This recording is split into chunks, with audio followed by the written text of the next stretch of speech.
ખંભાળિયામાં railway ટ્રેકની કામગીરીનો વિરોધ થઈ રહ્યો છે। હર્ષદપુરમાં સતવારા સમાજના ખેડૂતોએ ઉગ્રપણે વિરોધ નોંધાવ્યો।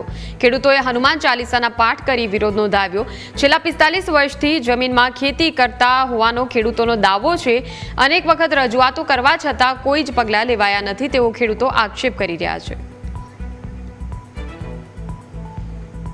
હર્ષદપુરમાંથી એસઆર નામની કંપની તેની રેલ બળજબરીથી કાઢવા માંગે છે।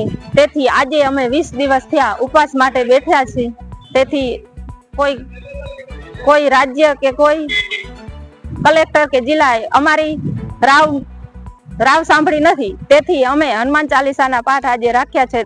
એસઆર કંપની એક રેલવે લાઈન નાખે છે।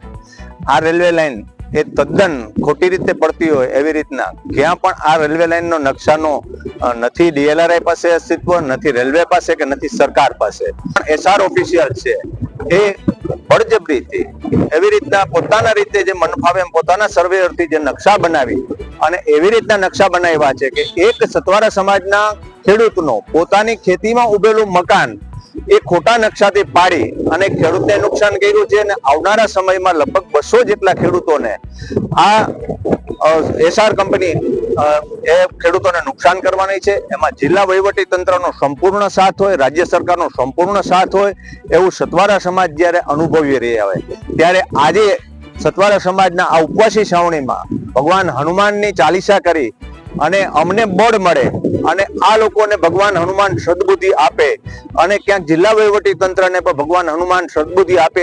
એસઆર કંપની ખંભાલિયાથી સલાઈ રેલવે લાઈન નાખે છે, જેમાં અમારા સતવારા સમાજની 150 જણાની જગ્યા આવે છે, જે કોઈ પણ નોટિસ કે કોઈ પણ કાંઈ કાગળિયા વગર જે જગ્યામાં અમે વર્ષોથી ખેતી કરી છે, અમારી પાસે 7 બાર છે, અમારા હકની જગ્યા છે, એમાં કોઈ પણ વળતર વગર એ લોકો જબરજસ્તી લાઈન નાખવા માંગે છે।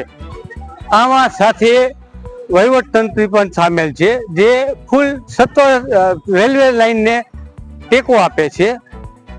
આ સામે અમે 20 દિવસ થયા ઉપવાસ આંદોલનમાં ઉતર્યા છે। કોઈ પણ તંત્ર અમારી મુશ્કેલી કે જાણવા આવતું નથી।